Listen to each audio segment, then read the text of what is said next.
What you did? I don't know. I mean, I've decided to put my thoughts to video and upload them to YouTube rather than just thinking about it. So here goes. I'm trying to figure out why immigration. Not from I don't know the normal perspectives, if you like. I'm trying to think around it. I'm trying to think some lateral thinking and some precepts here, which I should mention. Immigration is fundamentally a feminist concept. The history behind this appears to be sort of early mid-60s,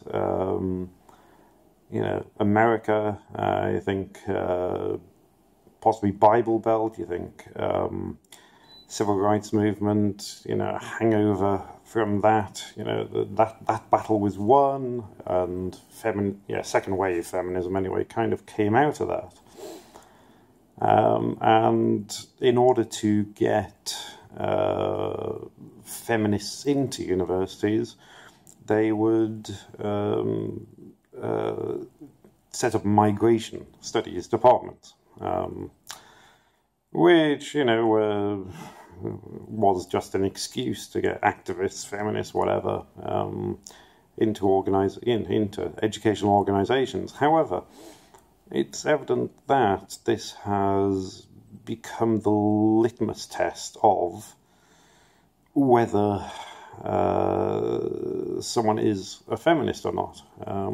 I think all immigration, as we see it nowadays, can basically be traced to that sort of time. Yes, there was an element of migration previous to that, but I can't find any particular references to people actually campaigning for immigration before the second wave feminists. And I'm trying to think why this would be.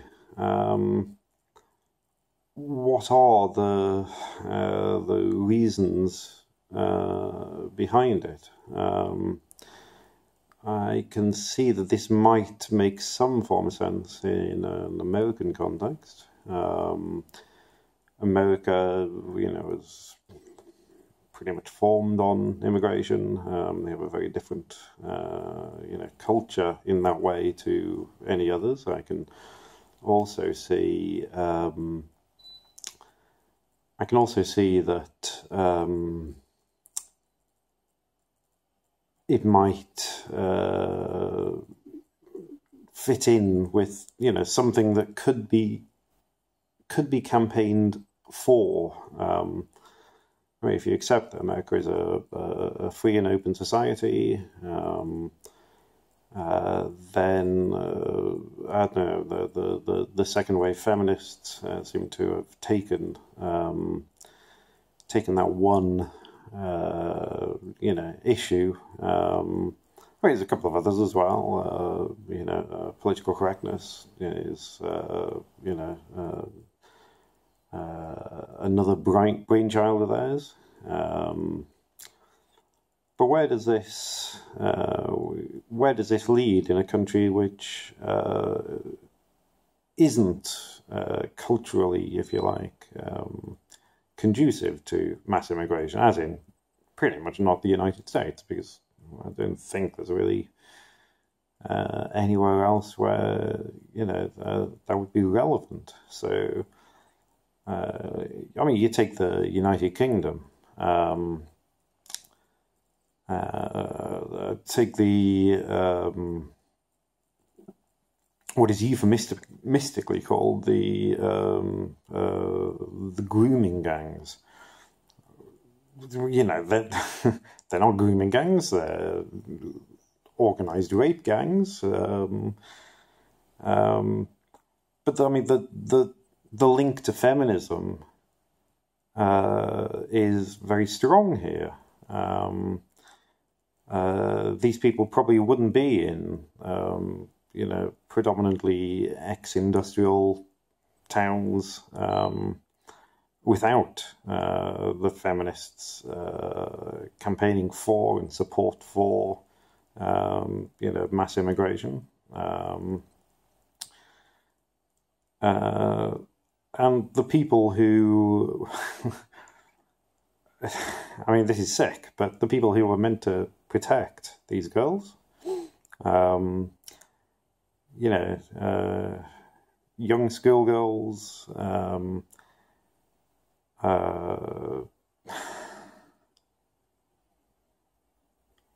being targeted and raped by a very identifiable ethnic group. So it wasn't rocket science to protect them.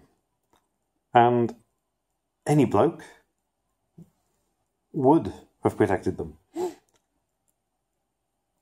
However, the people charged with protecting these girls,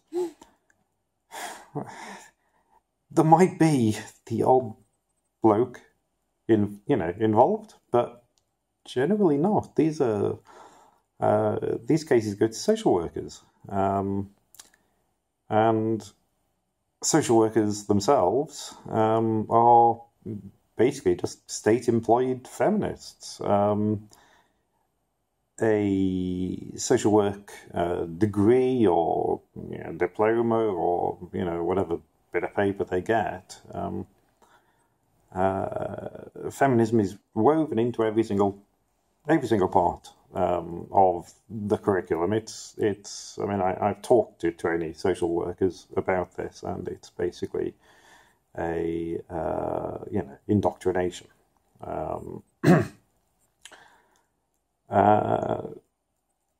So you have a problem which is only there due to feminist doctrine. And then you have feminists, effectively, covering this up so that people don't get angry about their pet doctrine of immigration.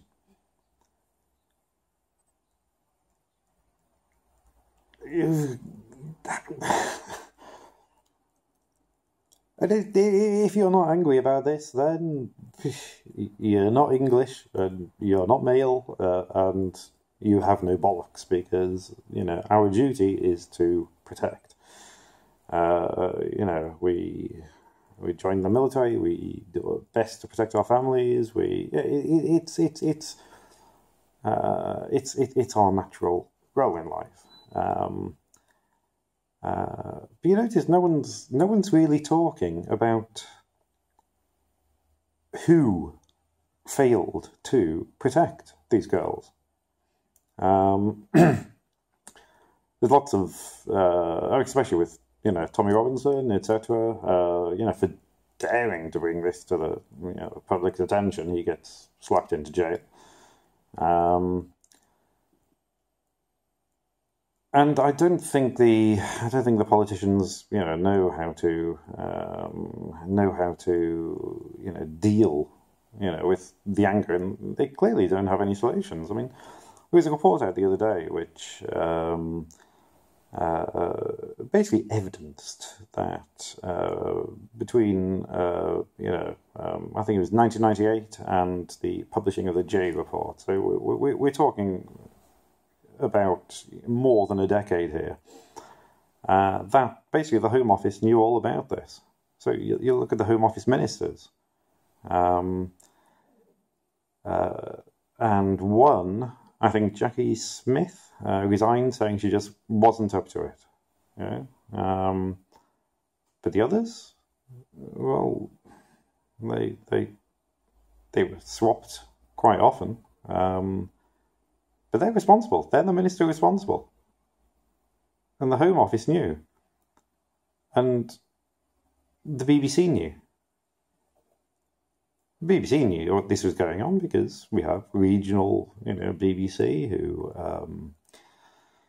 cover local stories, and how is it possible that they, wouldn't get any hint that this was going on? How is it possible that how's it possible that they... do you believe that news agency, which is publicly funded and operates on a very, fine-grained regional level, did not have any institutional knowledge that, these terrible crimes were going on? In the same way, I mean, do you really believe that they, didn't know anything about Jimmy Savile, etc., etc.? But yeah, I'm more specifically, I'm trying to figure out, why is immigration such a litmus test for feminists? It seems illogical. I mean, why would you, want to water down your own country's national identity by bringing in people of other national identities, other cultures, and not expecting any change in behaviour standards, etc., of them? There doesn't seem to be any logic behind that, other than maybe a hatred for the nation state. Who knows? But why did they fixate on immigration in the first place? I mean, it doesn't even seem to make that much sense in the context of 1960s America. And why the immense effort? I mean, you look at Theresa May and Angela Merkel at the moment, colluding, over Brexit. And what is Brexit? Mainly, it's a threat to, mass open door immigration. Or I think that's how the lovies, the establishment, etc., see it. And it seems to be something that's become so sacred within feminist circles. But why? What was the original rationale for it? What was the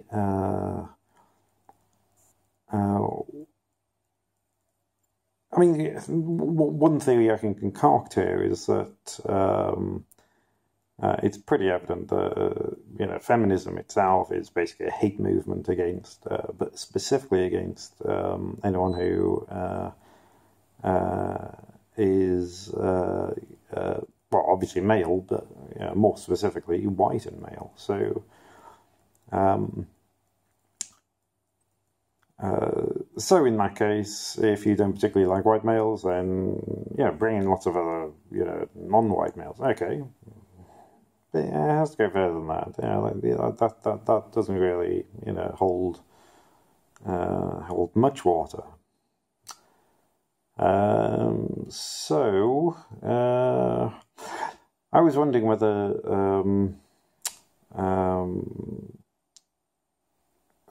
what do they call it? Supernormalized reactions, was it? Basically, where there's an underlying evolutionary instinct which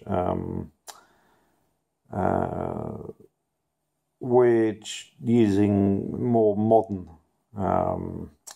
technology, techniques, psychology, etc., can basically be tricked into all sorts of strange behaviour. And I wonder whether it's actually something to do with things like cosmetic surgery, things like makeup and things that can make women look significantly more attractive. Now, if you think about if you think about this I mean, yeah, clearly this is a weakness of men, if you like, a good one, but neoteny, like women able to make themselves look younger, more attractive, and I mean, if you apply, an inch of like whitewash and spread on the makeup with a trowel, and if you can afford to have to, I don't know, whatever it is, think that makes them more attractive, as in shoes or whatever, then natural good looks become less important, surely. If you have enough money, you don't need that much money. If you have a lot of money, you can have cosmetic surgery, but you don't need a huge amount of money to become attractive. So, if actual physical beauty is no longer such a big thing, then the aspects of personality which are objective forms of beauty surely become a bigger thing overall. For instance, some people call it reasonableness, agreeableness, but I don't know, I'd use the term grace. It's a quality which is an objective form of beauty in both sexes, I think, but I think most people would also say in an idealized, way that women, the perfect woman would be graceful both in how she moves, but also how she thinks. Now, I think this is quite a problem for if you imagine the bottom 10% of women, who rank on the graceful scale about as high as a bowl full of diarrhea. Then, they're in trouble. Even if they're good looking. If the girl next door can just slap on some shtick and wear a push-up bra and all this sort of stuff, then they are fundamentally more attractive, aren't they? In which case, it comes down to a tiebreaker, personality and gracefulness. And I think it's unarguable that one of the defining qualities of feminism is an absolute, complete lack of grace. Just take this. Just take one of their favourite phrases. All men are rapists. Well, you could not get more clearly bollocks. But is it possible to come up with a less graceful statement than that? It's quite mind-blowingly awful, and I don't think it's deliberately so either. I do believe that these people actually believe their bullshit, which takes some, but maybe this is actually due to a crisis of femininity, not feminism, but a crisis of femininity, as in MRAs and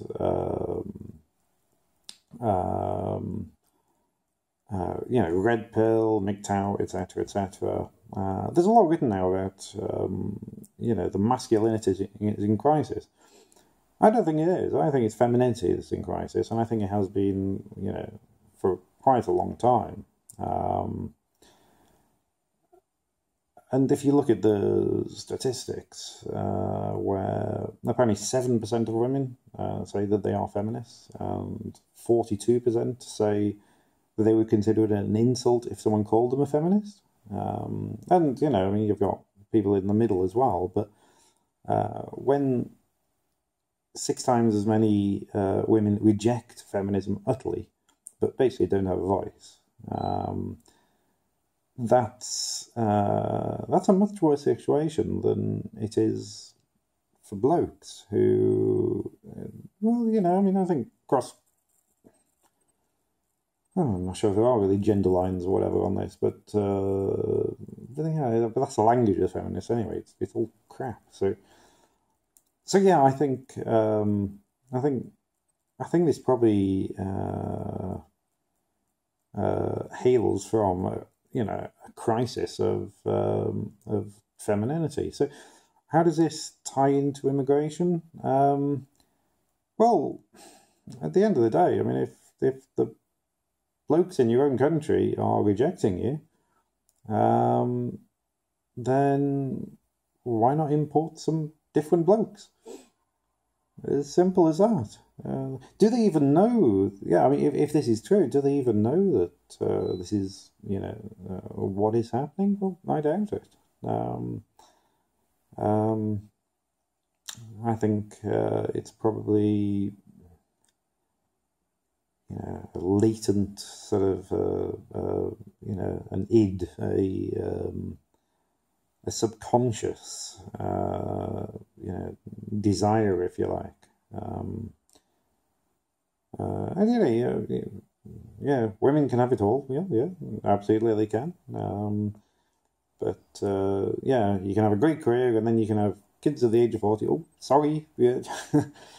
That doesn't necessarily happen. But does that mean the desire, you know, they can try to suppress these desires, but at the end of the day, if they're fundamentally less attractive, and if you accept the grace is an objective form of beauty, then it's undeniable that feminists, I mean, never mind the blue-haired mastodons as seem to, you know, be at every demonstration, etc., or you know, worrying themselves over which toilet a trans person uses, or never mind them, but I'm talking about, you know, the more mainstream average, you know, sort of feminists, not the Looney Tunes, you know, or even, you know, even the bloke feminists, which, you know, all seem to be Looney Tunes. But yeah, so maybe the migration studies and then campaigning for immigration actually came from a deep knowledge that they could not compete in the sexual marketplace, which they kind of helped to create in the first place, which is rather nicely ironic. Yeah, beware what you you know, what you wish for, you might actually get it. But yeah, I mean, you know, hypernormalisation and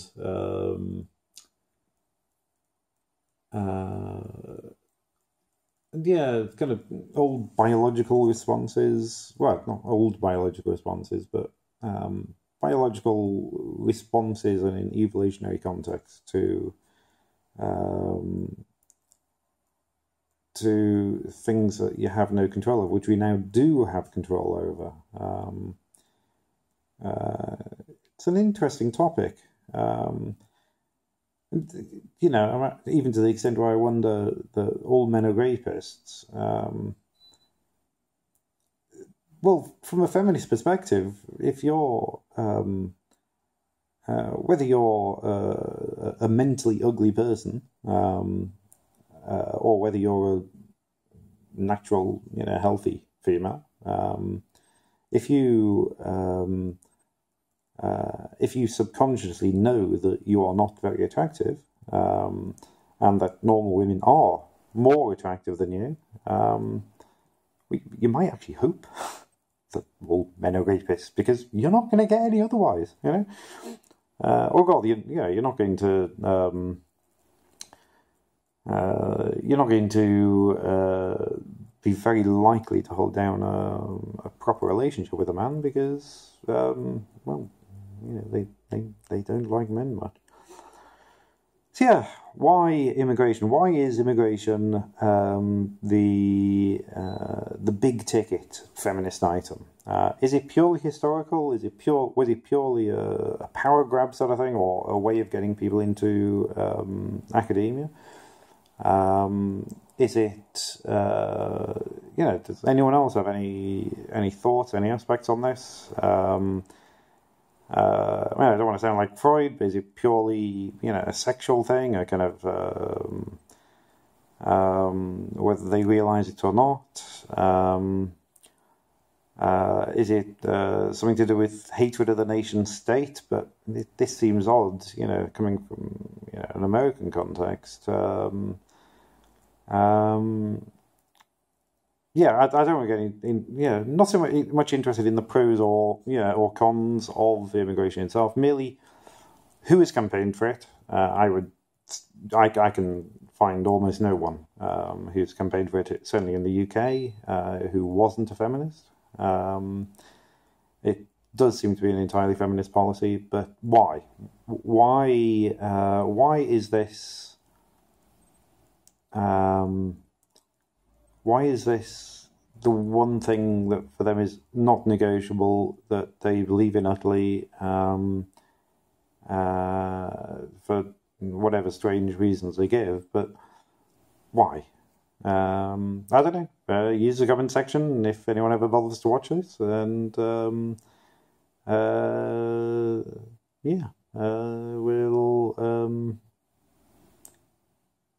Never done this before, so yeah, be interested to see how it turns out. Cheers, dudes.